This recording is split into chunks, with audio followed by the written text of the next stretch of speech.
welcome everyone to Democratizing Work, Politics, Philosophy, and Practice.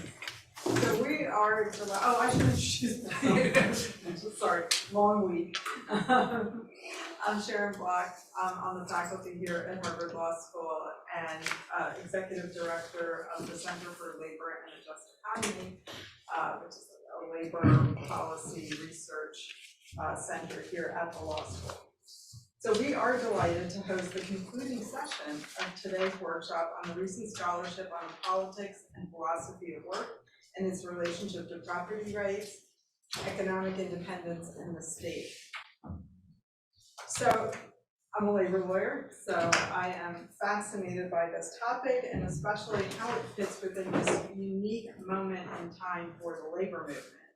So obviously in recent years, we have seen this unprecedented level of organizing, especially among workers who many thought were unorganizable, like Starbucks workers, Amazon workers. We've also seen, unlike anything, I don't want to say how long my career is because I don't even know how old I am, but we've seen this amazing string of wins for workers at the bargaining table. Most dramatically the UAW, but also UPS, the Writers Guild, SAG-AFTRA, SEIU Kaiser unions, Culinary Union in Las Vegas. Unions are enjoying a higher level of support, public support, than at any time in decades. But yet, at the same time, there are really significant challenges. So those amazing, brave workers at Starbucks and at Amazon still have no collective bargaining agreement. In fact, they're not really even bargaining. They can't even get the employer to the bargaining table in either of those cases.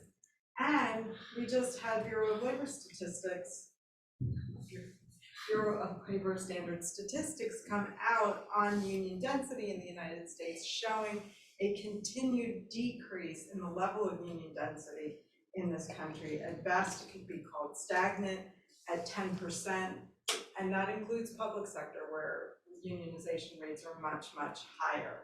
So it is a sort of best of times, worst of times in terms of this moment for the labor movement.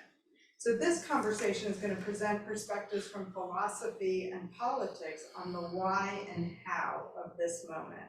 What insights from these fields can tell us about possibilities for labor organizing, for the labor movement moving forward, and in turn, how what is happening in the labor movement is shaping scholarship in those fields.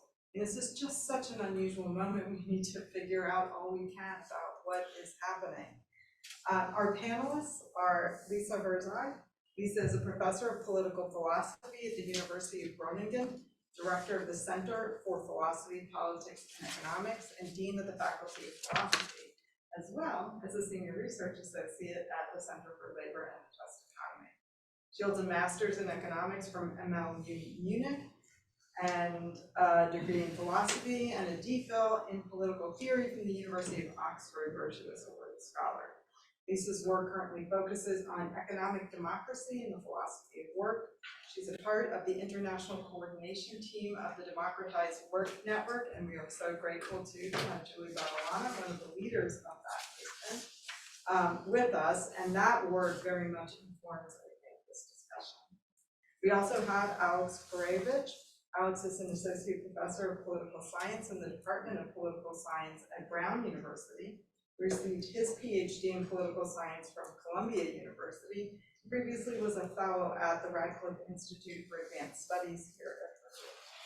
His research interests include the history of political and economic thought, theories of freedom, work and leisure, Marxism, rights theory, republicanism, and democratic theory. And he writes, which if you don't follow, you really should, political commentary for publications like Jacobin, Dissent, and Salon, and runs a critical political economy blog, The Current Moment. Aptly typed for today. And then we have our moderator, Nicholas Roussalis, who teaches practical philosophy at Erasmus University Rotterdam in the Netherlands and is a visiting fellow at the Edmund and Lily Safra Center for Ethics. He holds a degree in economics from Cambridge and a doctorate in philosophy from Oxford. It's published on distributed ethics, democratic theory, and the history of political thought. And so we also I want to make sure we really thank our co-sponsors at the Edmund and Lily Safra Center for Ethics, Emily Bromley, Jess Miner, and Meg Yoder, and a very special thanks to Nianhe CA for organizing today's event and bringing us into the Safra Center family in this really special day. Just also want to flag that the event will be recorded and shared on our website. It won't be live streamed though, but it will be recorded, and we will make sure we have some time for Q&A after the panelists' presentations and discussion.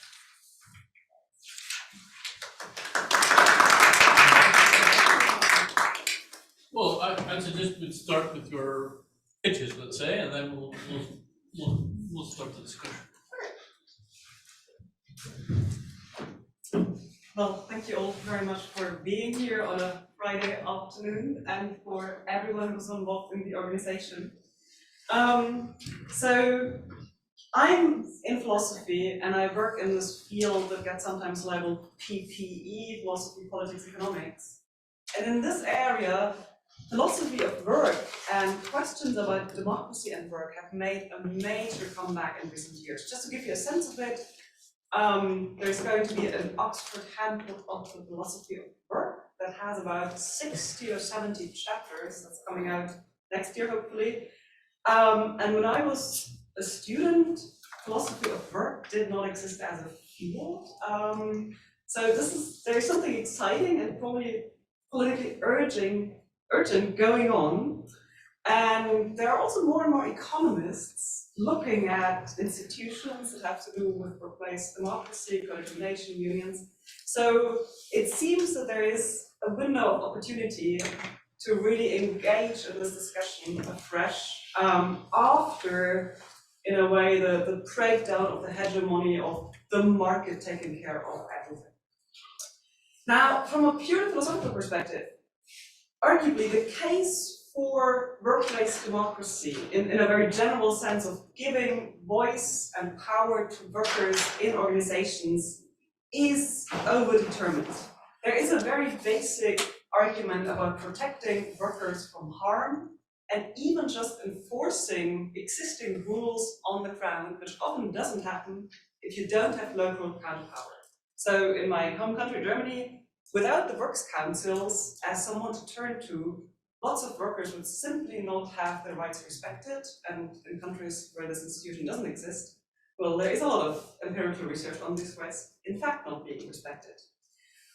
So, you don't need high-flying democratic ideals. This is a simple rights protection argument. There's also an argument that has a normative and empirical component, which is about the possible spillover of democratic habits and democratic skills from workplaces to the general political realm. So this is, of course, something where empiricists have tried to find out, is that actually true? Are people who work in co-determined companies more politically active, more in favor of democratic institutions, less sexist, less racist, and so on? And the evidence is patchy, because of course we don't have perfect democratic companies out there, but it does point in the direction that there is indeed some kind of correlation, and you'd have to find out more about it, whether it's a correlation or causation, but the patterns look like this argument has some support. And then there's also the idea that democracy is not just a political system that lets people vote every 4 years, but that it should be, to use Dewey's famous phrase, a way of life, where all forms of power should be democratically held to account, at least in principle, and where democracy is also something that's really embedded in the culture of how people deal with one another, and where people also understand that with pluralist societies, democracy also means that sometimes you have to accept painful compromises, and that is part of the game, that you don't always win, but that this is how we try to live together in a just society. And all these arguments push in favor of workplace democracy, but of course there are also some challenges. And there are challenges from property rights or from the rights of business people that I think are theoretically less interesting. I can say more if someone wants to challenge me on that. I think there are some counter-arguments that need to be taken more seriously that are about functionality. Can you make democratic companies work? Or would it lead to some kind of breakdown? And that's not a question that is just about making profits, but also about basic functionality. Even in a completely differently organized economy, we would want hospitals and universities and producing cooperatives, whatever they would be, to function reasonably well. So that, I think, is a challenge that the defenders of workplace democracy need to be seriously. And there are also questions about what other changes in the economy are necessary so that democratic workplaces can succeed, to prevent them from being systematically crowded out by other companies, for example. So what would this require, say, for the financial system? How we regulate that? And I think there's a lot to be learned by experimentation on the ground, and there are companies that do these kinds of experiments. Of course, system level experiments are difficult, but there are gradual steps that can be taken, and this is a very interesting and important field right now. Now, in my remarks, I want to focus mostly on 3 issues where I really see open questions for research, but where I think there are also interesting connections to Alex's work on strikes, and where I think one really needs to be careful in the political push for workplace democracy, or the hopes that are being connected to workplace democracy in the current political moment that Sharon spoke about, because if you don't pay attention to these issues, we might fail to see important injustices, or we might fail to see certain dimensions of the bigger picture here that are really important. So the first thing that I think requires more thinking and that needs to be taken seriously is really which work should be democratized. The classical focus is on workplaces in the sense of hierarchies, as Ronald Coase has explained them to us that we need them to deal with transaction costs, where you clearly have a boss who has authority over an employee. And in that scenario, it's quite clear that, okay, to make this democratic, you need some kind of counterpower, you make elections, maybe logocratic assemblies, whatever, but it's clear that it's related to this formal workplace. But not all work is formal. And this has a gender and a race dimension. It also has a dimension concerning other countries, especially in the Global South. And in the Democratizing Work Initiative, our colleagues from the Global South have consistently reminded us that in their countries, about 70% of work is done informally, and there isn't that workplace that just needs to be democratized because it's all happening in far less formal structures. There's also the question about work being done in families, care work, reproductive work, or in neighborhoods, in voluntary associations, where you don't have such a clear hierarchy as in the formal workplace, but where there are still many forms of power, and where, on the other hand, it might be even more difficult to think about what kind of policies could be used to change these power structures without interfering in people's lives in really problematic ways. I mean, if you think about family work and all the constraints it brings, what does democratizing mean there without the state really overstepping boundaries about the private realm of the family where people should, decide about their lives in their own way? So I think that is a really interesting question about power in these realms and what democratic work could mean there. And just to mention one connection to Alex's work on strike, it's quite interesting that there's this idea of women's strikes, where all women of society together go on strike for a day. I think the first one was Iceland, I'm not 100% sure, they are also quite popular in Spain. And they have been pretty powerful as ways of showing all the work that often remains invisible because it's not work in a formal work contract, in a formal hierarchy, but is still essential for the overall structure of reproduction in society. And we probably need many more other strikes by other vulnerable groups whose work is invisible and which the official discourse of workplace democracy and sometimes also the policies of unions tend to forget or marginalize. The second topic that I want to touch on is the question of ethos or culture.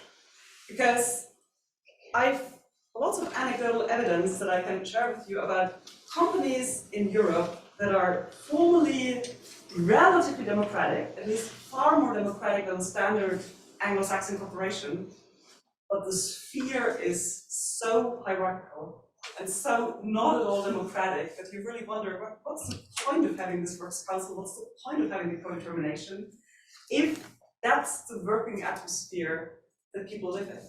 So there is and on the other hand, I've seen companies that are not formally democratic, but that did seem to manage to have a really open culture, very egalitarian, people could really speak openly, be themselves, without that being reflected in the formal structures.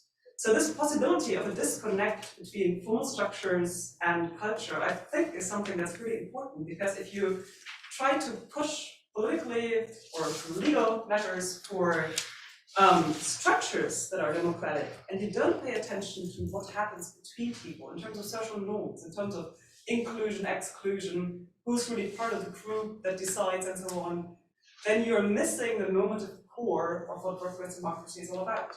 And so that's an area where we need more understanding of what's really going on, what are really determining causes and causal structures behind these cultures and how they develop. Can they even be controlled from the outside? How could you maybe change power structures in ways that allow people to build democratic cultures among themselves? But I find it a kind of open question and kind of a blind spot in the discussions how we deal with this. Third point, and that's my last point, and I'll conclude, democratization and inequality. Now, maybe in this room I'm really preaching to the converted here, but I think it's important to link the call for democratic work to considerations about material inequality. If you take a normal big corporation as it exists in many capitalist societies today, if you think about the income differential and the differences in the lives of the people in the upper ranges of management, and then the normal file and rank workers, it's very difficult to imagine that these people would really be able to speak as equals among themselves, as long as their lives are so much determined by socioeconomic inequality and really the different class realities in which these people get sorted. So, I mean, it's again a bit related to the culture issue. How do you get people to really connect to each other, respect each other as equals, if in the background you have these massive inequalities? So, and of course, lots of the calls for workplace democracy are exactly for higher wages for poor workers. Maybe they should also be more connected to questions about maximum wages for those at the top, and questions about who actually gets there. And it's actually really interesting, just empirically speaking, that many cooperatives do have maximum ranges between the lowest and the highest wages. Typically something between 1 to 7, 1 to 10, that's the kind of range that gets justified by things such as seniority, longer training, special responsibilities, special burdens of certain jobs. But it's really different from the 1 to 300 differences that you see in capitalist corporations. And I think we need to find a way of combining the inequality discourse and the discourse about democratization. And there is, of course, a chicken and egg question about what you need first. Do you first need to fight for worker representation in order to reduce inequality, or do you first need reductions of inequality so that workers fight for better representation can be meaningful? But maybe it can also be a kind of positive reinforcement of these different struggles. I'll stop here, and I look very much forward to the discussion.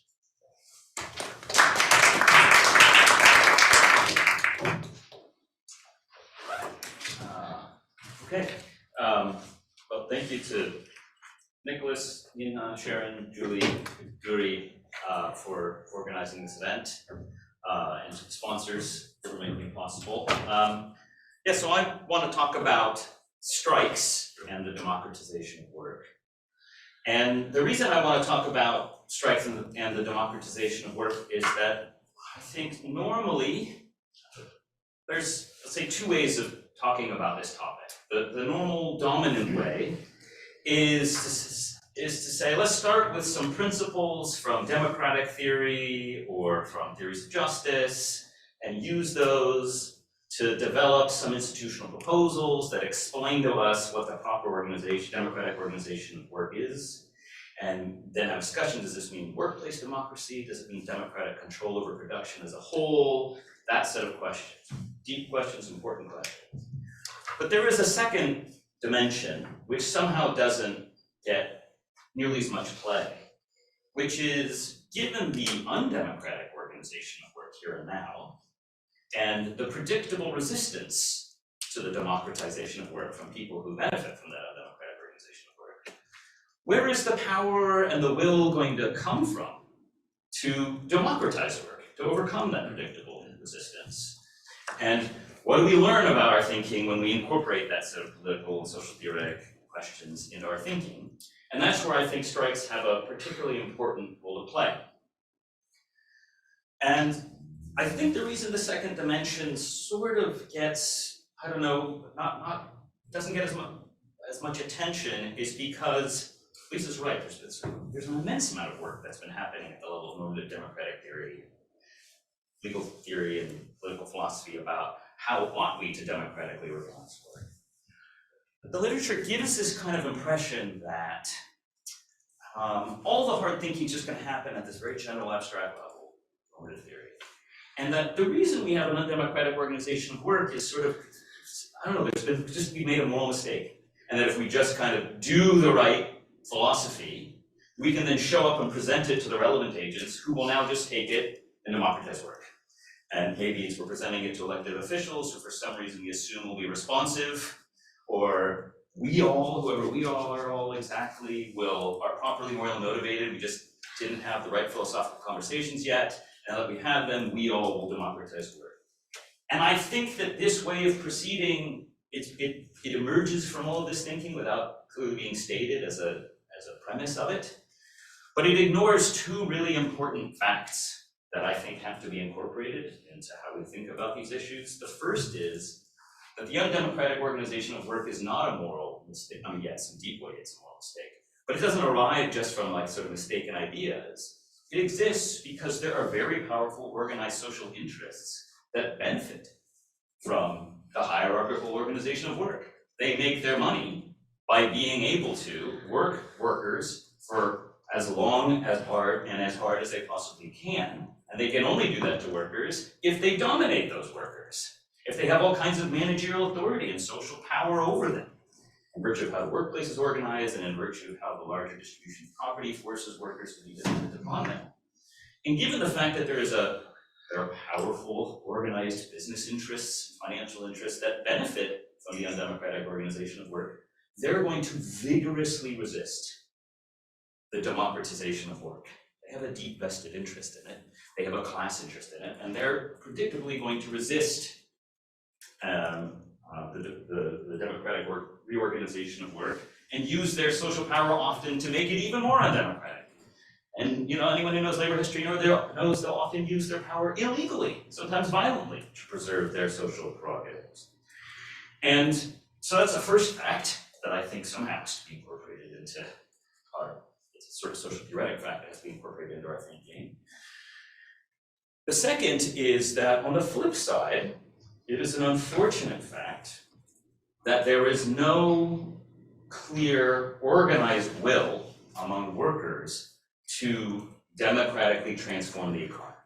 It's true, there are some hopeful signs of certain things, of a little bit more labor militancy and so on, but when we look around, it does not look like there's any clear organized group, social power, that wants to make it their central mission to democratically transform the economy in line with the normative ideals that democratic theorists come up with. And I think if we incorporate those two facts into our thinking about democratizing work, it raises two questions that I think any of our theorizing has to grapple with, which we can call a power question and a freedom question. The power question is, given the predictable resistance of employers and business interests to democratizing work, where is the power? What kind of power is necessary to overcome that resistance, and where's it going to come from? And I think that power, in one way or another, has to be a class-specific, class-conscious form of power that is sufficiently well organized and robust enough to overcome that resistance.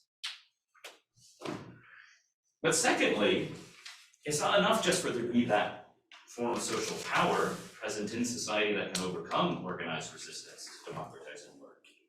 But it also has to be the case that that class-specific form of power, that the organizations that are able to mobilize and sustain that kind of, the exercise of that power, really want to make the permanent transformation of the economy a democratic one.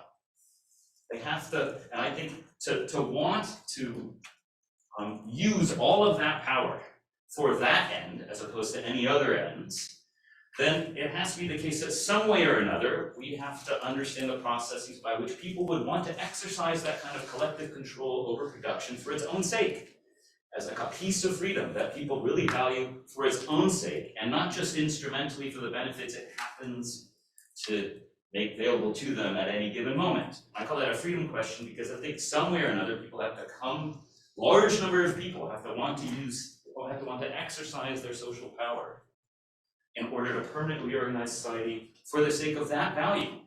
And it's I think it's a kind of freedom to be able to exercise certain kinds of control collectively over work and production for its own sake. And here is where I think strikes offer not like a sufficient answer, it's not like they're the complete answer, but I think they're an ineliminable part of the answer to both of these questions at once. Sorry, I just want to make sure I don't for one. I messed that up. I've been talking for an hour. Keep going. Hopefully it doesn't feel that way. I think it's only been like 10 minutes. But here I think strikes play an ineliminable part, necessary part, in the answer to both questions because of what strikes are. And I think that strikes are best understood as collective actions in which workers claim the authority to exercise direct and coercive control over production. I think that's how we should understand what makes strikes what strikes are and distinguishes them from other things. And the reason I'm putting some emphasis on that is that there's a kind of colloquial understanding of strikes, which is that they are sort of like situations where workers just collectively refuse to work. And it's sort of not hard to see why people think that's what strikes are. But I think it's misleading to think about that as what strikes are, because refusing to do work is maybe a constitutive part of strikes. But there's other ways in which workers might refuse to do something that don't make them strikes. They might just quit, right? That's refusing to do a job. But the really important thing about strikes is that they are moments where workers employ a variety of tactics to directly interfere with and stop production until their terms are met. Now, obviously, refusing to work is one element of that, but even there, they're not quitting, right? You can say they're quitting work, but they're not quitting the job. They're still there. Plus, they will do all kinds of other things: sit-downs and occupations, mass pickets, boycotts, sometimes even sabotage, mass suasion campaigns. And the unifying feature of all of these tactics, including the acts of refusal, is that they are moments in which they collectively try to interfere with and coercively control production. So I think the element of control and the claim of authority to exercise that control is the core feature of strikes. And when we think about strikes that way, I think we could understand why they offer an important and partial answer to the two questions, the power and freedom question. It's not hard to see why they're an important form of power, but just to point out that strikes aren't any form of social power. They are in particular the exercise of a class-specific form of power that I think is particularly effective when we're trying to think of how workers could overcome the class power that employers have. So it's a particularly important form of power because it is, not just because it is sort of generally effective, but when it is exercised, it's a form of power that all workers can come to understand that they can exercise too. And that it's a form of power directly related to the exercise of control over production. So that's one reason why I think it's an answer to the power question. But also, think it's a kind of answer to the freedom question. Because when workers strike, they have to make all kinds of decisions about when to go on strike, how long to stay out on strike, how long to continue to interfere with and control production, when the conditions of work have changed such that it's acceptable to go back to work, when to make that control a permanent feature of work. And I think anyone who studies strikes knows that it's a very common feature of strikes, that even though they might start for any instrumental reason, workers come to value the exercise of that direct coercive control over production for its own sake. That kind of solidaristic and democratic activity becomes something that they don't, that having not had the experience of it in the ordinary course of work, they now have it, and not only do they have it, they come to see what it's like to do it, and can make it itself the object of exercising their social power. I don't think there are very many other experiences like that workers would have that would lead them to have the experience of that particular kind of collective freedom and come to value it and make it a priority in a social movement. So that's why I think strikes are going to play this kind of ineliminable part, not just in the kind of social transformation power, but also in the self-transformative. You can imagine this emerging as an actual demand by organized working class movement. So that's my case for strikes, and why they're an answer to a set of questions I think we should think about a little bit more if we're interested in democratizing work.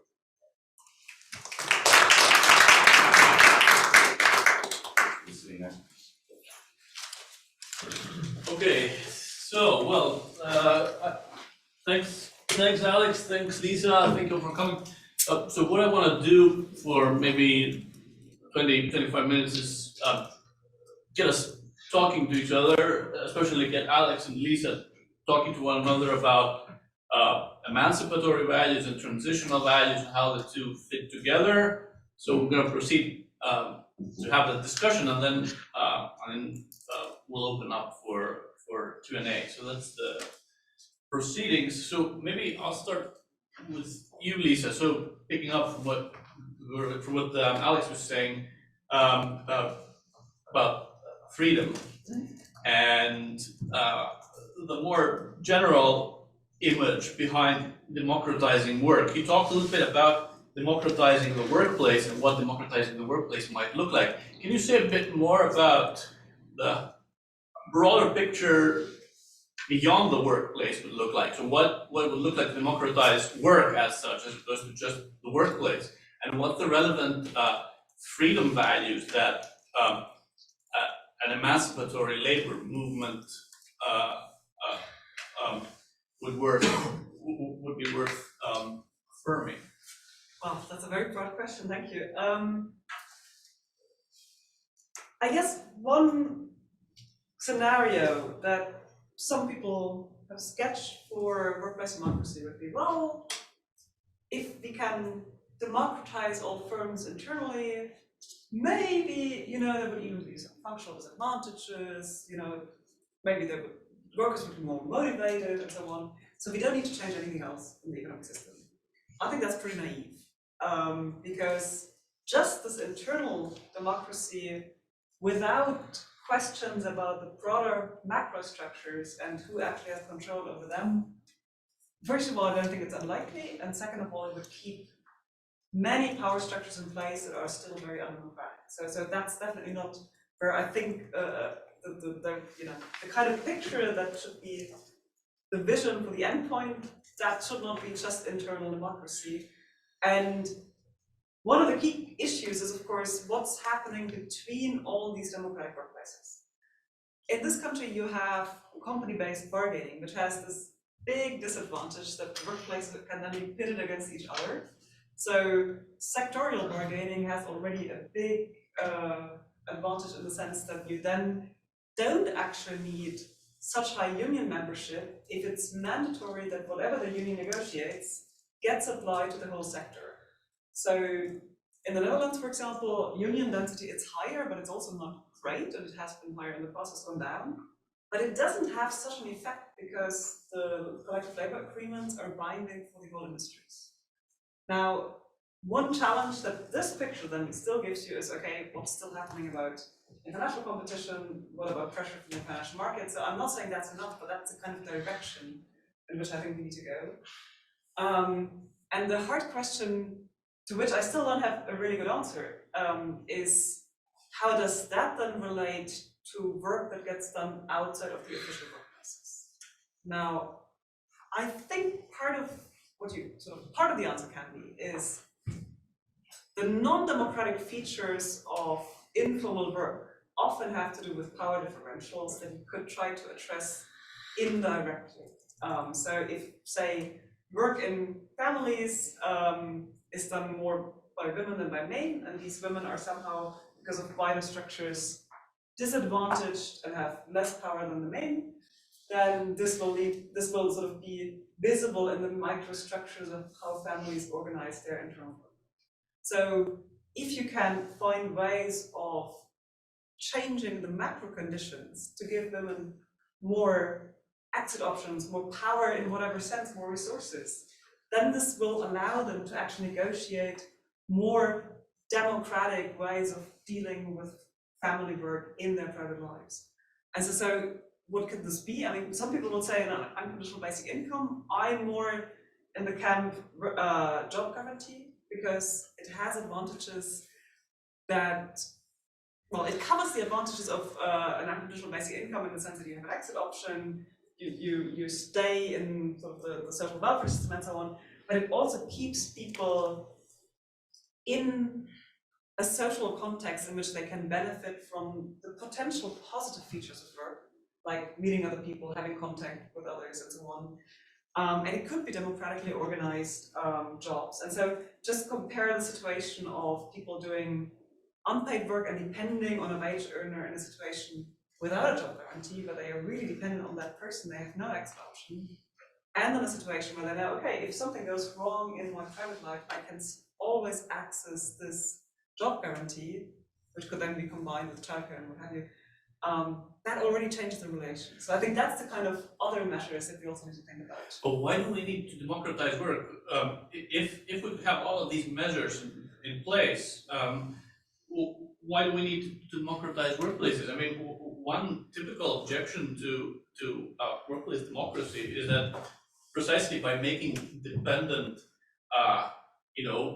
worker income on profitability, you actually exacerbate social inequality as opposed to reduce it. So why go for democratic workplaces? Why not egalitarian redistribution all around? Stop there.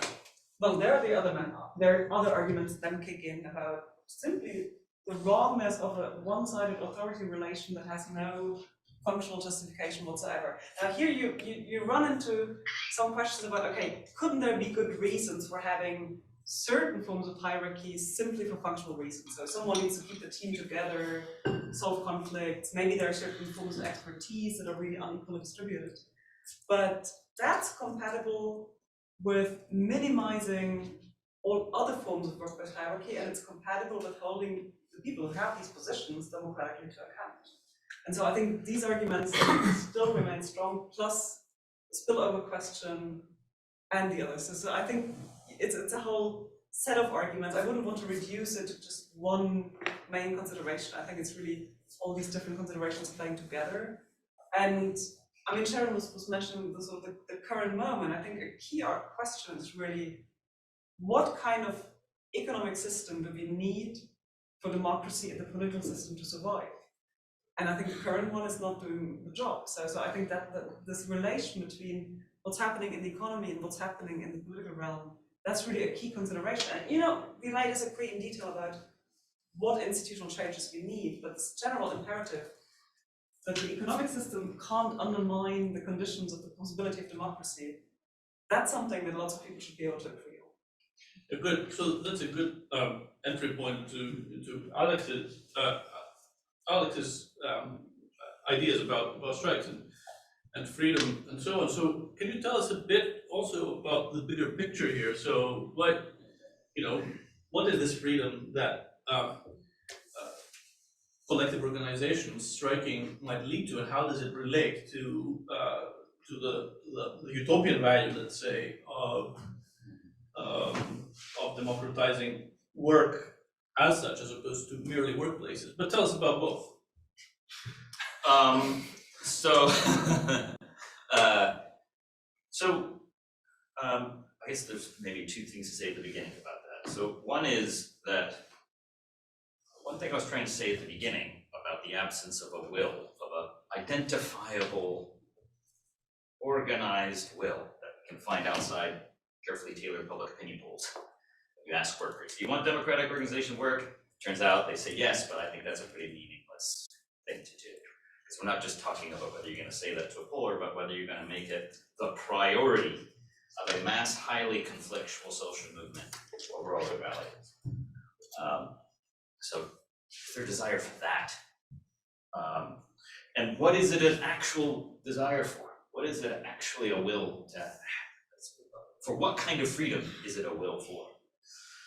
And I think that it has a basis in an undifferentiated desire to have control over your daily essential activity. So, ordinary experience for most people is no matter what their civil and political liberties are, they still go to work where they're just subject to uncontrolled forms of authority and power. And their immediate experience of the power that they're subject to is some boss. But actually, what they're subject to is not just the authority of their boss. Their boss is also a conduit for wider forms of social discipline and dominating power.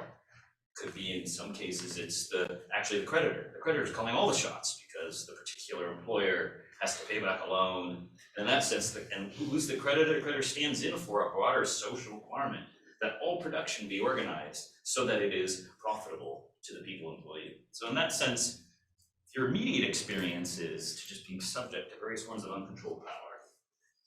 There's probably a reason why most strikes initially are strikes against a particular employer. But I do, and it's in the name of some emancipatory interest often, even if it's not always stated that way, is that I don't want my activity to be governed and controlled in this way. And the most immediate experience people have of the bad effect or character of that is that their pay sucks, but it's also because conditions are terrible, or the hours are awful, or like the scheduling's abysmal, or all kinds of familiar things, have to do degrading and humiliating things. There's a lot of things that are the immediate experience of being dominated. And I think what happens is with strikes, on the one hand, the kind of freedom that strikes hold out is sometimes a freedom I'm not sure that workers always want. So all of a sudden workers become responsible for things that normally their employers are responsible for. You've decided when work's gonna start and stop. You've decided what the pay scales are gonna, or that's what you're saying you're going to do. You've decided. So you've actually constituted yourself into a member of a collective body that's now going to make all these decisions. And there's some way in which I think that responsibility, which is the other side of being free, right? If you have certain kind of control over something now, the right kind of control over your activity, you're now responsible for it. Strikes, I do think, put the question to workers at that level, which is this something you want? And if it isn't, then you've given it up. But if it is something they want, I think there is a potential learning process in it, which is bosses come back and say, you can't have this. And sometimes, often they're just lying or being deceptive and covering up their interests. But often they're saying things that aren't false, which is, it's not under my individual control. Right? It's because if I give you all these things that you want, we'll just go out of business. And that threat is a very common threat during strikes. You can't have this kind of healthcare and that kind of pension. You can't afford it without a strike. When they say that, I think it's a way in which workers experience that if they want a certain kind of control over their activity, it's not something they can have just by ruling themselves within a particular workplace.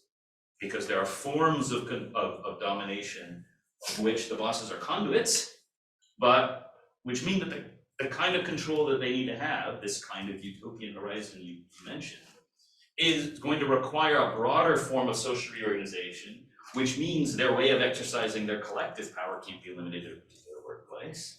They're going to have to find ways of striking on a much broader scale so that they can directly influence the organization of whole sectors. We've seen these things come up very recently in the auto workers strike. It was a strike against all three, but selectively, you say what you will about how radical or not radical it was, it put that on the horizon, it showed that people learn from these activities, that there's certain kinds of control they can only have by exercising it sort of on a broader social level. But I think in the absence of striking, I'm not sure how clear it is to people, both what the sources of social domination are, who it is that's really dominating them, and what the real institutional features of their lack of control are, and what freedom would actually require of them. I actually think there's one reason why sometimes workers are quite relieved at the end of a strike, besides the fact that they all get stuck, and they're miserable, is that they're no longer responsible for the decisions that strikes made them responsible for. And that is the double-edged feature of strikes. But the utopian horizon is that will stop being, that actually strikes will be a way of sort of posing the question in a way that not many other forms of social action pose a question. Can I quickly react to this? I think there's a very interesting kind of dialectic between moments of conflict and then strikes and then collective experience, and also the responsibility that people feel, but this learning experience of having control. And you talked about at the end of it, people are sort of relieved that things are going back to normal. So I think this kind of almost revolutionary in an Arendtian sense moment of the strike is a very important dimension of what workplace democracy can be. But there is another side to it, which is much more mundane, in a way much more boring, which is about committee work that takes place in routine procedures, but it has the function of preventing certain things from happening and of making sure that the things that people went on strike for are then actually implemented. And I think one challenge for the labor movement in whatever form is keeping sort of the balance between these moments of collective engagement, the non-normal moments, but then also translating this into structures where the counterpower is simply part of everyday organized life.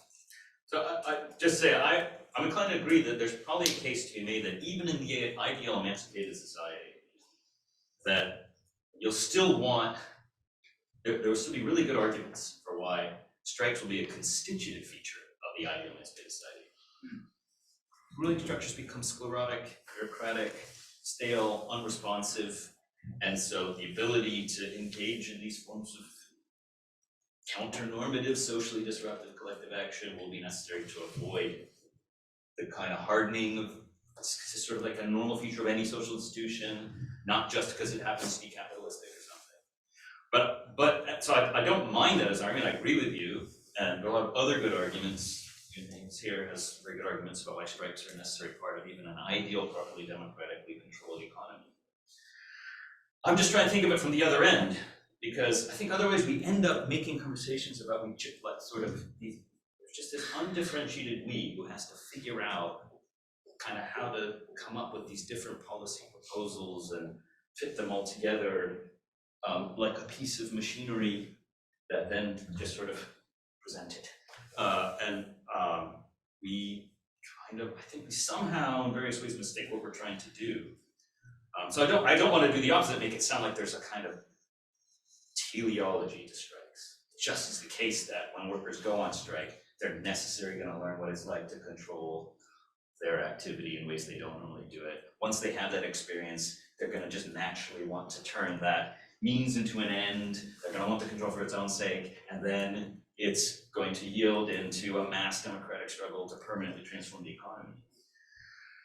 So I'm not making a kind of hard teleological argument that way, but it's a softer one, which is that the minute we take the power and the freedom question seriously as something that has to be incorporated into any theory about what democratizing work is about and how we're thinking about it, you just have to get account. So what are the forms of collective action that would both be a response to the very predictable, vigorous resistance by capitalists to democratizing work, and to the fact that at the moment, we're talking about people wanting to exercise a freedom it's not obvious that a lot of people want.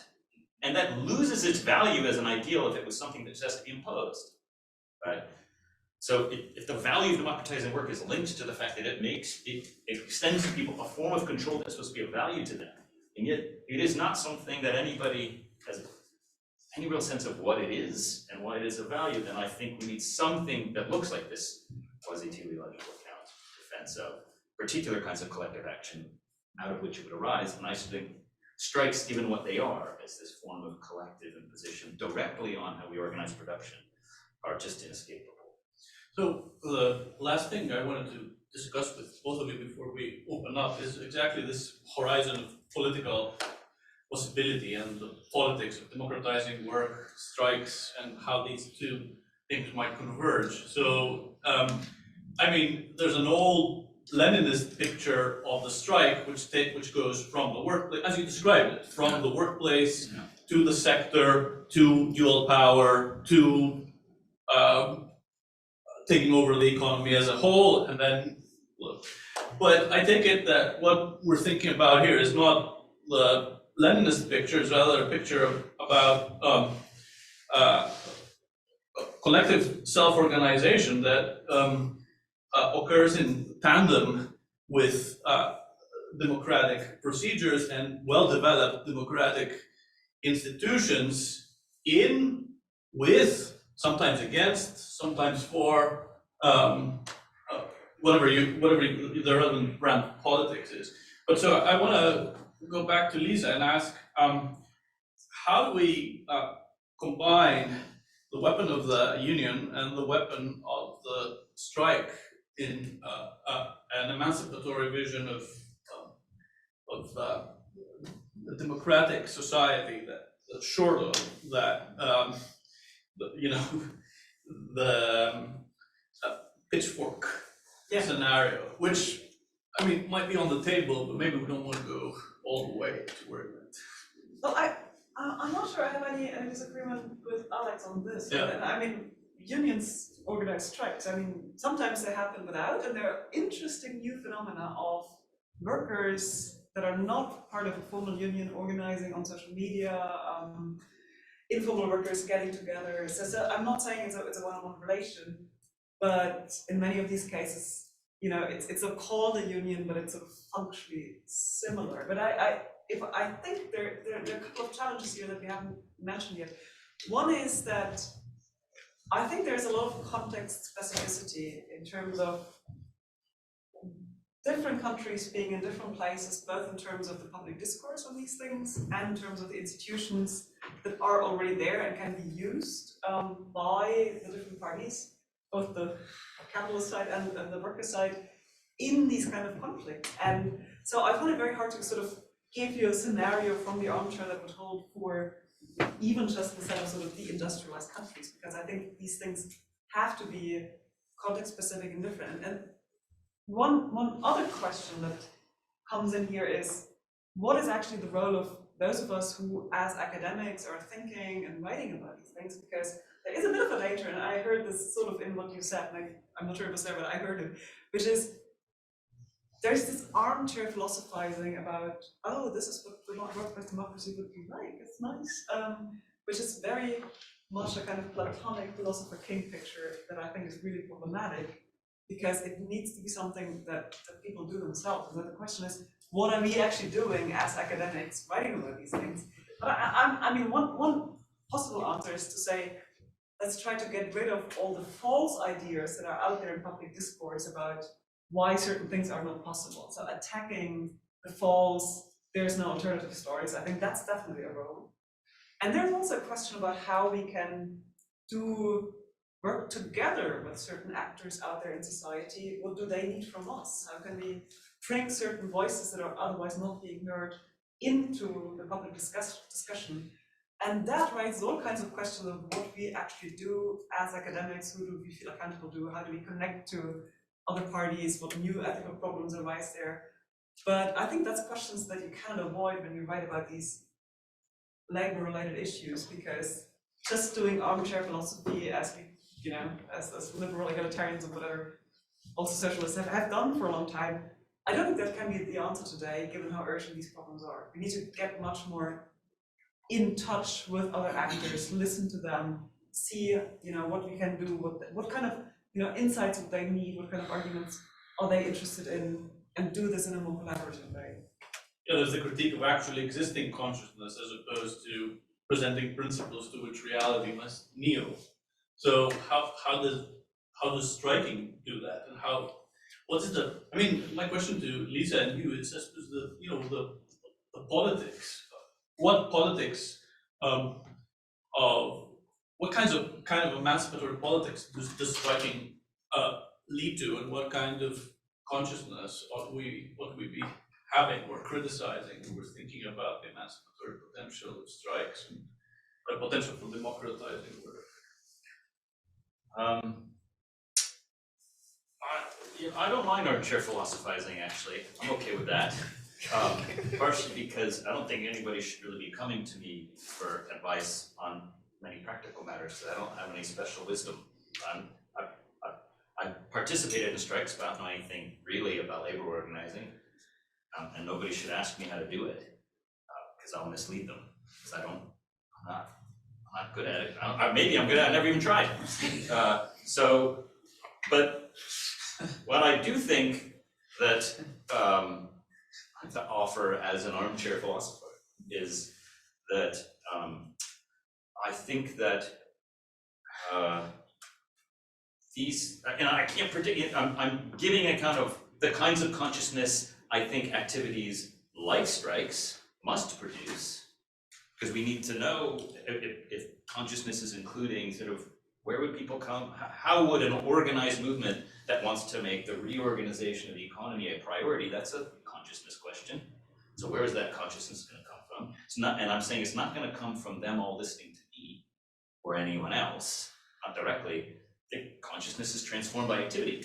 So, but at the same time, what I'm trying to say from the same armchair philosophy is that activity is just as philosophically profound as the mental activity in our heads. So I'm trying to give an account of what I think is deeply and philosophically serious about activities like strikes. But how will that come from inside the strike? I mean, once I get my wages higher and my work conditions improved, what further ought I to look for, and how will I get access to that thought? So it might not from a particular strike. It doesn't sometimes, but my point is that if you read about strikes and see how people experience strikes, it's a very common and non-accidental feature of strikes. That one thing that people come to value is the activity of striking itself, and in particular, those democratic and control features of strikes, right? That's what people come to value. But secondly, even if all they care about is the wages and conditions, the other thing they learn is whatever victories they have are contingent, and they're contingent because they haven't actually permanently or institutionally transformed the economic relationships that make employers profit from exploiting them. They know that next time around, they're going to get done in. And so there's just something about that activity that forces them to recognize, yeah, even if your pure kind of immediate economic interest is higher wages, better conditions, if you want really secure guarantee of those, you have to be able to exercise certain kinds of control permanently, institutionally over the organization of the economy as a whole. They might not learn that fact. It's very possible, which is why, even though there have been a lot of strikes, sometimes people don't look, we haven't yet had a democratic reorganization of work. But I think we can give a theoretical account about why it's only through the exercise of those kinds of powers that you come to learn and have some direct experience of what your conditions actually depend on. That would lead you to think that you need to have those kinds of collective control over productive life. It's not going to happen by necessity. Sounds very spontaneous. I don't know, isn't it sort of critical? Isn't it sort of like these are the conditions of possibility for people to come to awareness of this kind of thing? I don't know that it's going to happen spontaneously because sometimes it doesn't happen. Okay, thanks very much. So the floor is yours. Juliana. And then Robin. Thank you so much to all of you, and thank you for a really great and important discussion. So you've put emphasis on the importance for all of us to think about how we organize the means of production, which is absolutely critical. An underlying aspect of that is how we organize the means of production for what? And it's pretty clear to everyone, and we have a lot of studies now in economics, in sociology, management across fields, showing that if we concentrate only on profit maximization and shareholder value, we know what happens. We've been talking about that, right? We increase inequalities, we deteriorate democracy, and so on. So what's at stake is not only the production of financial value, but social and environmental value. So now we're sort of thinking, what's the best way to organize so that we can produce social, environmental, financial value at once? And so this raises an important question that I'm looking into empirically, but I'm not asking you to comment on it empirically. I'm just asking you to comment on it based on, the work you've been doing in the fields of political science and philosophy. Are more democratic forms of organizing better suited for the pursuit of these multiple objectives, right? Sort of social, environmental, financial. How are you thinking about that question? Do both, or? Yeah, we'd love to. Me, I suppose the way I put it is that it's only possible to promote other values besides from profitability, conditional on those values being consistent with the ongoing profitability of investment. In which case, if what one really wants is an economy in which you can promote an array of values and figure out how to make social trade-offs about them, you first have to have the democratic organization work. Otherwise, what you have is the first order ruling principle, which is profitability. And then that sets the limit and establishes the condition for any of the other values that you want to promote. And it even determines the tools you have available to promote those values, right? So we can have green capitalism, but only if you indemnify BlackRock against any money and guarantee 20% profits for making the transition. And even then, it probably won't even work. But let's say, just arguendo, let's say it works. So, but that's because we've said you can only promote any of your other values just so long as it's consistent with ongoing profitability, consistent with all of the immense private social prerogatives, undemocratic social prerogatives of owners of financial assets, employers, and however you want to differentiate the business class. So, to my mind, the first order question that's already standing behind the one is: do we have democratic control over the economy, or do we not? And that's already going to determine which values you can actually pursue and what tools you have available to you to pursue them. Lisa? Yeah, I guess I have a picture of reality that's messier than what you're describing. I agree that in lots of organizations, the profit motive is ultimately a decisive criterion for what gets done, what doesn't get done. Doesn't mean that you cannot sometimes have certain alignments of other values coming in. And the question then becomes, to what extent could it be possible through democratic steering of the incentive structures at the macro level to try to bring about better alignments? That's not what I would wish to see in a perfectly just society, but it might be part of the toolbox for getting from where we are to something better. But then to really push for the social and environmental values, another strategy is to really say, okay, which organizations do we actually have to run in a profit mode?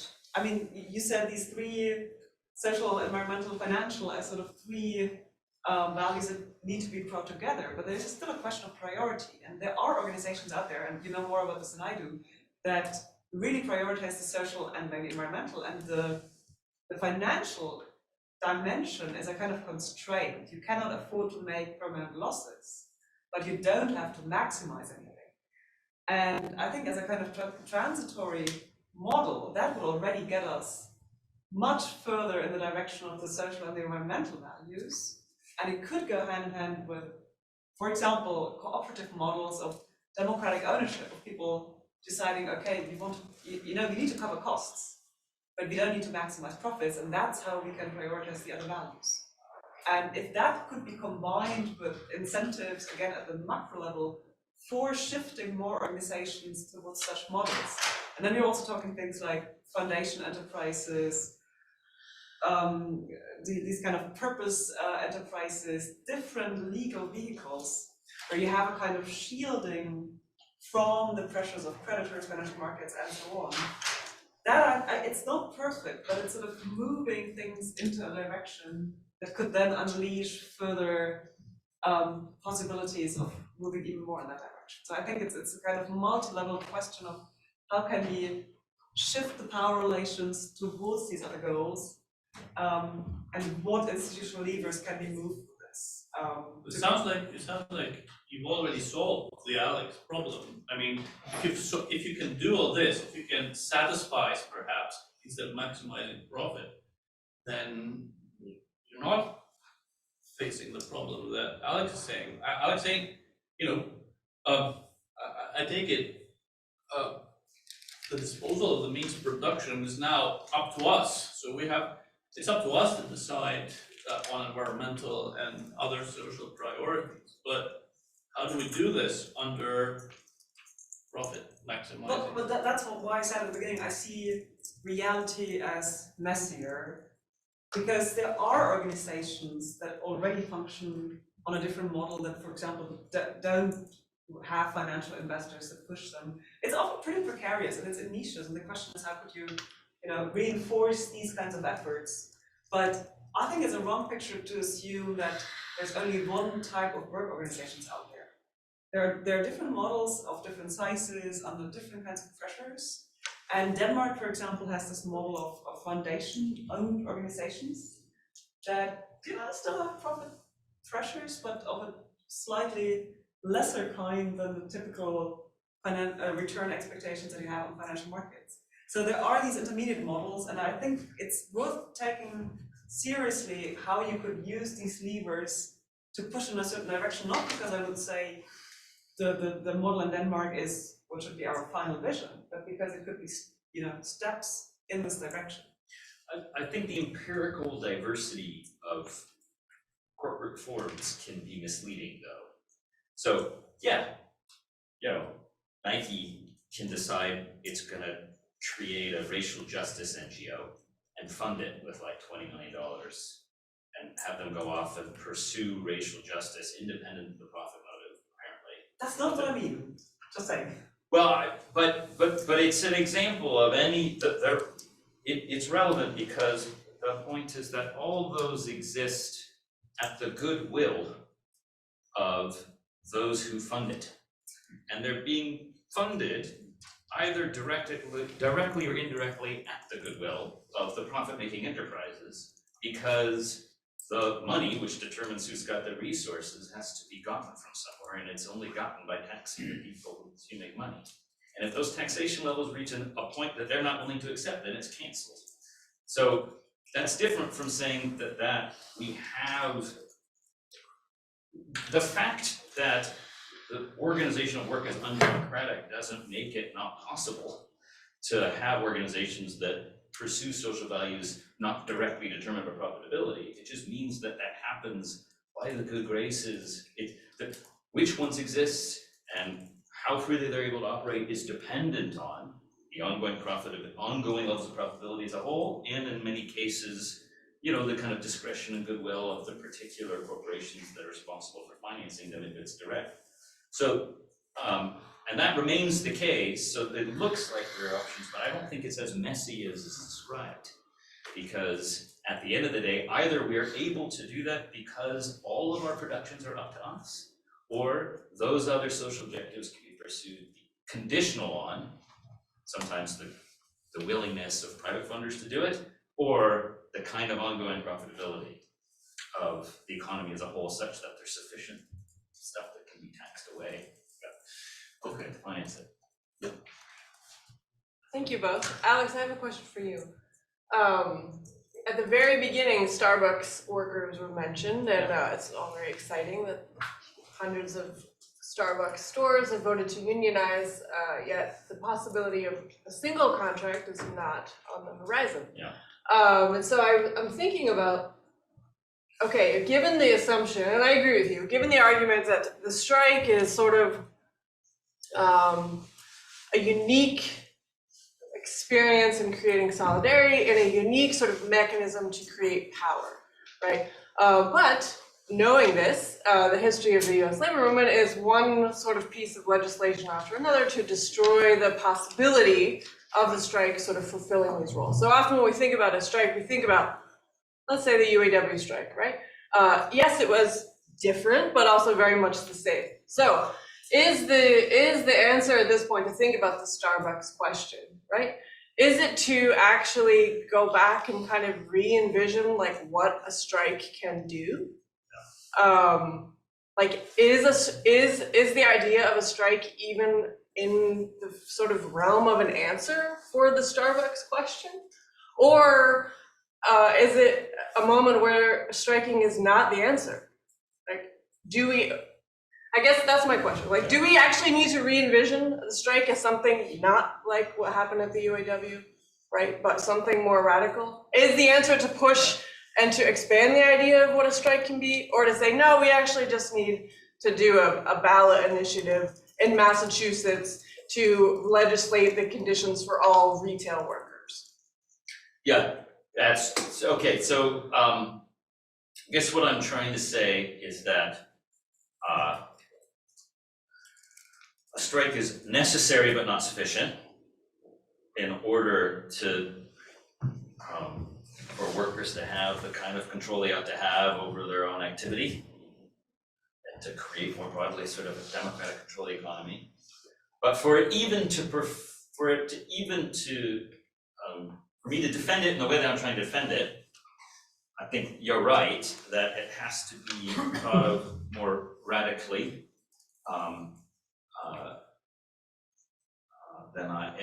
as more than just like a mere tool to sometimes get some things workers sometimes want. But I'm trying to make a defense of it as an indispensable tool for a couple reasons. One is that if we think that there's like an alternative, and the alternative is a political party that can be used to pass laws in the interests of workers, or in the wider interest of having a democratic economy, or ballot initiative or something like that, then the first issue is, why do we think a political party is going to consistently act in the interests of workers? I think the only reason we have for thinking it's going to do that is if it's under the control of workers and can be disciplined by workers when so that it actually is a workers' party and not just a party that every 4 years occasionally says that it cares about them, and maybe throws them a legislative bone here and there. Well, the conditions under which workers are able to discipline and control a political party are ones in which they already have their independent forms of social and political power. And I think that leads us straight back to having the capacity to strike. When do they have the capacity to strike and strike effectively? It's if they do it. Like, you kind of have to do it routinely. It's like a muscle. I know you know this. That's one thing. Now you might say, no, we don't need strikes, we need unions. Except that unions have been one of the tools that have induced workers to give up their own independent power as strikers. 97% of union contracts in the United States are covered by a no-strike clause. With friends like these enemies. So. And again, the crucial point is that's because unions turned into instruments for imposing market discipline on workers, or imposing the legal limits of the states on workers, rather than as independent representatives of workers' interests. So for workers to so again, I don't want strikes to sound sufficient, but they have to be genuine in ways in which workers are able to exercise collective independent power, not just on employers, but on other organizational forms that are also going to be necessary to have democratic control in an economy, like unions and a party. So I agree with you that all things, sort of a full view requires thinking about how workers could exercise political power. But strikes, I think, are even going to be part of that story because they're an indispensable tool for exercising political discipline over one's own political representatives. I don't know if that's sort of. We can talk later. Yeah. Robin? Yeah, great. Thank you so much for this really interesting conversation. continuing on these points, maybe, I mean, so Lisa, you said the women's strike is so interesting because it's an attempt to make invisible, informal work kind of visible as work, and you said that other vulnerable groups should sort of follow that lead, but I think it raises the interesting question what it actually means for those groups to strike, given that it's not in a formalized work setting. And one could see this as a disadvantage, so it's unclear, what the withdrawal of work exactly means, whom it hurts in a way in this context. If you withdraw care work, for example, that's a very tricky thing to do, and it's unclear what the societal impact of that would be, and so on and so on. But also you could see it as an advantage, and quite one that is subconsciously thematized in some of these movements, precisely in the way what was just said, that it's also about expanding the idea of what a strike could be and breaking out of certain maybe restricted visions of unionized workers' movements, striking for specific purposes, etc. And so I was just wondering whether you could say more about that, and sort of the idea that these forms of strike could also thematize the impossibility of striking in the more narrow sense in certain sectors of society, of politicizing the strike much more than the unionized strike seems to afford, so that could speak to Alex's concern. And then with regard to Alex's points, also just now, so I was also very interested in the conditions that facilitate or make the self-transformation more likely. And on the one hand, one could think, it's a matter of the legal political system, does it allow for strikes, etc. or not. But that's tricky because in Germany strikes are allowed, but only for certain very specific purposes, right? It's only for higher wages and better working conditions, but not for political purposes, for example, not for more transformative purposes, and so on. And so only within unions, which again is very constricting, for a different reason than in the US. It's not so much that unions are totally into non-strike clauses, but of course they have a very kind of specific vision that they pursue with that. And so it seems that the legal and political frame and the kind of incentive structure that goes hand in hand with that can even when they allow striking, can restrict this kind of excessive potential of the strike that you're interested in quite severely, right? Which is a kind of interesting dialectic and plays out very differently. I think Lisa's right. If you look at Germany, France, the US, the French strike all the time, and the unions are very much into using that also in a more radical register, but yet it's unclear to me whether that self-transformative effect is much more powerful there. I don't know. Certainly not the case in German unionized striking, I think. But I was also wondering whether you could speak a bit about maybe also the structural transformation of work, because the picture that you painted with people have this immediate experience of the boss, and then they have this sense of wanting to do something about that. I mean, that's true, of course, for still many sectors of work, but especially in the pandemic, with the kind of rise of the platform gig economy, we also saw a kind of labor struggles in fields of work where this is not the case, where you are an independent contractor with your own bike, delivering food, or Uber driver or something like that, and where the kind of whole setup is organized in a way to prevent, there's no workplace where you meet other workers. There's algorithmic control that fits you into a competitive structure where you have to sort of anticipate the other's move to get a better ride, etc. So it all seems to be set up to even make it even more difficult than in the factory to have a kind of consciousness, let alone kind of political ability to strike. And yet, at least in Berlin, that was the case. There were labor struggles there, right? And they tried to politicize this form of, labor. That's very difficult, especially because you have a highly fluctuating workforce, etc. And if that is the reality or the direction to which work is transformed, what does that mean for your emphasis on the strike as this place where we can put at least some hope into? I think you want to go?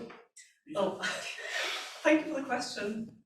I said I have questions about it. I'm not sure I have the answers, and I think it's really complicated and case specific. And I mean, you pointed to one of the challenges, which is that often a work interruption, which I take to be sort of at the core of whatever definition of strike you would have, might be very difficult to organize because of those who benefit from that work. So that's the care work issue.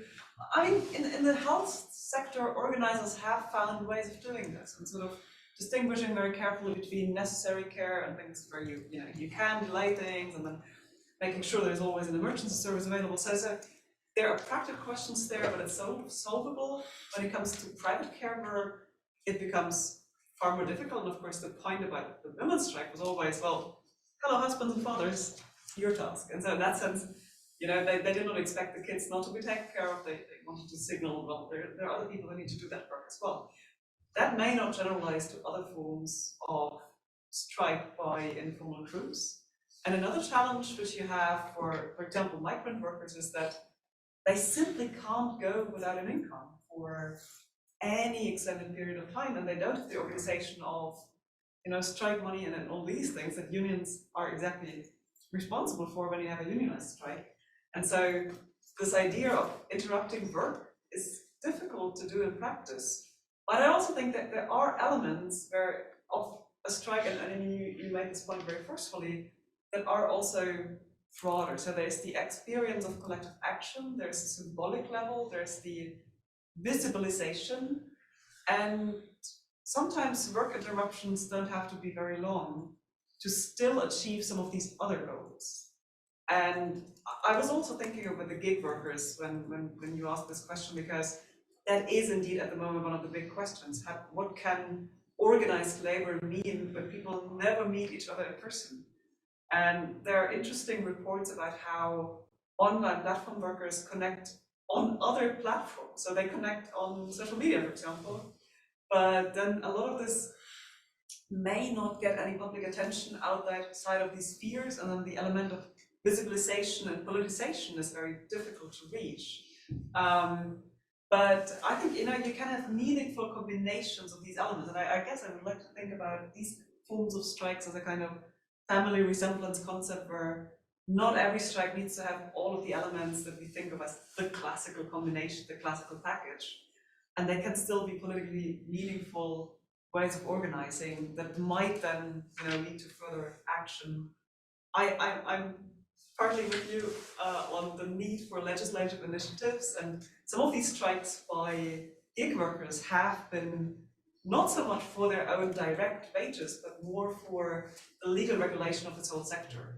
So it's really specific on what group it is and what's the sort of trajectory of where a strike could take them. But I think it's important to sort of have this broader vision of what strikes can be and should be, because work has become so differentiated. So we cannot expect one model of strike to be a catch-all for all these different forms of work.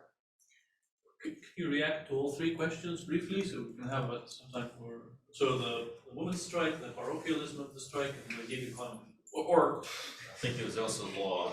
yeah. But you can pick your battles. We're gonna take a. Well, let me say it super quickly then. The legal regulation of strikes is a problem in every state. And for strikes to serve the function that I'm talking about, workers have to be willing to break the law.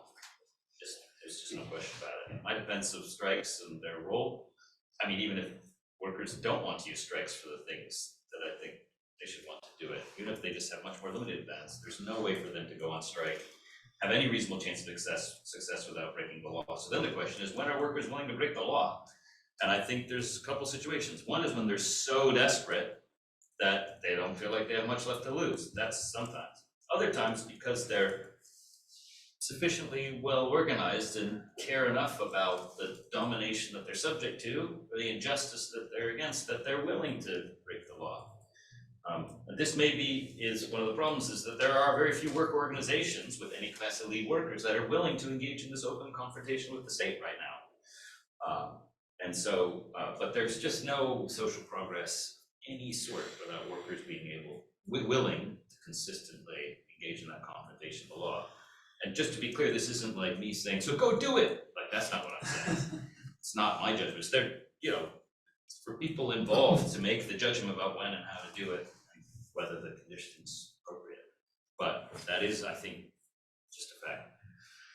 Gig economy, only thing I'll say about that is a lot of independent contractors are not independent. They're employees, it's just capitalist ideology plus capitalist manipulation of labor law to be able to even more exploit workers than they would have to do if they recognize that they were in fact employees. So that conversation, I think, is mostly just giving too much to ideology and we shouldn't do it. They're employees, it's just capitalists don't want to observe labor law. The women's strike, you wanna say anything about that? Its usefulness or relevance to igniting the workers' movement or something like that? I don't know that I have a view about workers' strike. I don't really see how, if it's, no, all I will say is that whatever judgment we make about about women's strike, it's a judgment about the role it would play in the development of class power. So, if what it does is destroy and undermine that, then maybe there's a trade-off here and it's a problem, I don't know. But if we think it's a complement, perhaps because it expands our understanding of the relevant forms of work and how domestic labor is controlled and disciplined by a wider way of organizing work, then it will contribute to emancipatory activity. But other than that, I want to know more about what specifically we're talking about before I had any further things to say about it. Final question, you have. Wow. I have a question to each of you, I think, and I think each question is like taking a perspective sympathetic to Lisa, raising a challenge to Alex, and vice versa. And both are concerned on feminized, like, informal labor. So a question for Lisa is, I was curious what you think about socialization of care work as a way or a precondition of democratizing work. So I think it's hard to think about democratization of informal care work when we are trying to apply directly to the family form organization of caregiving as it is now. Then what you mean by democratized work as it is with them. But I think in order to make progress on the idea of democratizing caregiving, I think we must first think about socializing care work in the form of like a public organization of care work or productive labor along the lines of like someone like Angela Davis has thought about it. But then I think there's a way in which democratization of informal work requires a more radical transformation of society than maybe democratization of formal work, because it would require a more robust public organization of caregiving as more in the centrally organized form under the state, something like that. So I think that in a way moves further away from this kind of incrementalist picture that I thought you were presenting relative to Alex. So I was wondering what you thought about that. And to Alex, this is a question similar to the one raised before. As you know, I am interested in thinking about like birth strikes and strikes in feminized labor. And I have a project where I'm arguing like declining birth rates are best understood as a form of strike. And I think there is some value to going for a weaker understanding or conception of strike for emancipatory purposes. So for example, we want people to be able to say or think like, I guess I'm on a strike when they didn't previously think they were on a strike. So we want strike to provide opportunities for people to come to see themselves as engaging in a strike or turning their past in self-consciousness to something like past for self-consciousness. And I think in order for strike to play that kind of role, we want it to be a more like a weak, more spacious concept, like a family resemblance approach to strike, as opposed to rather than something like this kind of thicker notion of strike that you are arguing for. And I wonder what you think about that. Yeah. Lisa, you want to go? Thank you. I mean, there are all kinds of independent reasons for wanting to argue for or against different degrees or kinds of the socialization of care work. And I think there are forms that are relatively uncontroversial and, you know, financial redistribution and so on. And then there are forms that would lead to questions about the compatibility with individual freedoms to decide about how they want to organize their own families. So I think, you know, there's a spectrum there. And I think there's no sort of a priori logical relation between that and strikes in this area. They, you know, it could be the case that more socialization would actually facilitate further forms of strike and would kind of a positive spiral. It could also be that certain forms of socialization can only be brought about through certain forms of strike or political action in a broad sense. So in Europe, you now start to see at least rallies, I'm not sure about strikes so far, but rallies by parents calling on politicians that childcare needs to be better and more reliable. So insofar as these forms of childcare are, some kind of publicly subsidized and in that sense, collective socialized forms of care work, very imperfect of course, but parents are really holding politicians to account. This stuff needs to be provided, otherwise we cannot live our lives. Our children suffer, it's unfair. And so this does get politicized. The question is, of course, how far do you want to go with this? And I have nothing against calling falling birth rates a form of strike. It becomes a bit more symbolic. What I'm missing there, though, is exactly the communicative aspect. I mean, if lots of women don't have kids, but they never politicize this and describe this as a collective project about, protesting current family conditions, then I think something crucial is missing there. And in that sense, I think it needs to be politicized in the right way, and then maybe we can capture it under the concept. And you had a last sort of dimension of your question about gradualism versus sort of radical breaks or whatever kind. I think those are sort of different dimensions. There's one question of how much change do we need? And there's another question of, is the way there one that can be reached in sort of gradual steps, or is it one that has to be reached through one major kind of break? The first, if you have this picture of the way there has to be a big, and I think we're sort of on the same page when it comes to the change needs to be radical. And there are questions about what kind of transition should we think about or imagine.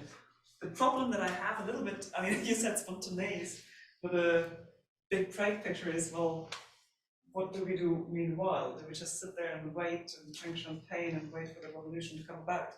That's something I find not satisfactory given where we currently are. That's why I'm always interested in what would be moves that could, move in the right direction.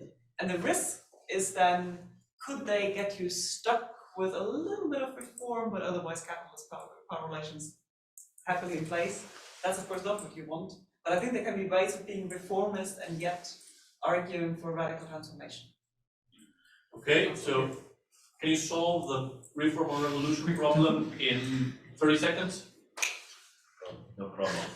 Otherwise it's I'll just say something about first breaks. So the reason I am reluctant to call, I understand why you want to call the kind of declining birth rates, birth strikes. I can see talking in that way, but I do worry that it kind of trades on a feature of strikes in order to lend a kind of authority and significance to that, but in a way that ends up overextending the concept and diluting it. So I think part of the reason that strikes have the kind of charge, the moral charge that they have, is because of their self-conscious collective character. And where the point of all that collective activity is that it's organized in some way, sort of subconsciously, for the purpose of controlling the relevant productive activity. So yeah, it's true that the not directly organized decision by many women to not have children or to only have very few does add up to exercising certain kind of control over their personal productive activity, but also kind of reproductive activity of society. But I'm not sure that it makes sense to then also call that a strike, because it isn't collective in the same way, unless it were, right? But we do have specific examples of birth strikes or sex strikes, which really are strikes in that way, because they're conscious and collective. I think the Senegalese strike against the war, all the women in Senegal, I think, said, we're not going to have sex with our men until they stop the war. That was a sex strike. With that collective, self-consciously collective form element of the action seems to me to matter.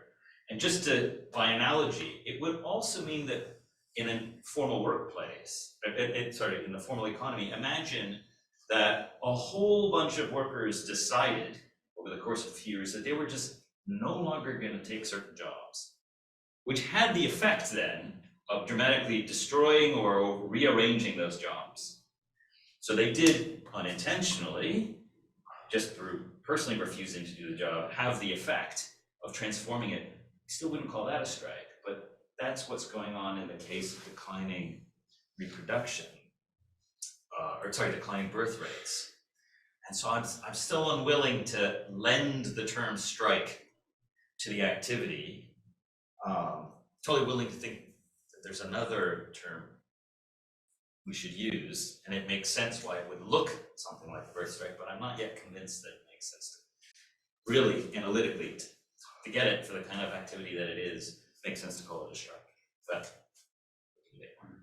All right, well, I think we had a good run, it was a great discussion, so please join me in thanking Alex and Lisa for a wonderful conversation, and all the organizers and